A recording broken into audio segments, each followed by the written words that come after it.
አጋጣሚ በስራ አጋጣሚ ብዙ ቦታ አይቻለሁ። ከአርቲስት ሃጫሉ ጀምሮ የተፈጠረው ከዛም በፊት በሶማሌና በኦሮሚያ ክልል ሴቶች ምን እንደሆኑ ምን እንደደረሰባቸው ይሄ ሁሉ የእርምጃ አወሳሰዳችን ደካማ ስለሆነ ይህን ማሸነፍ የሚያቅተው ኃይል አተን አይደለም። የውስጥ ኃይላችንን መርምረን ካላስተካከልን ነገ የውጭ ጠላትን እንዴት ነው የምንመክተው? እኔ መመለስ ካለበት ይሄ ነው። ሰላም ሚኒስተር ይባላል። በግማሽ ቀን የብሔራዊ መግባባት እያለ እየበተነ የትኛው መግባባት ነው የተፈጠረው?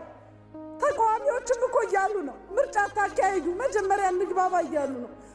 ህዝቡ አልቆ ምንድን ነው የሚሆነው? እንበተን፣ እንፍረስ። አገር እንደ ቀልድ የሚፈርስበት መንገድ የለም። ስለዚህ ጨርሱ ከሆነ እኛን ይጨርሱና ከዛ ህዝቡን ይጨርሱ። አመሰግናለሁ።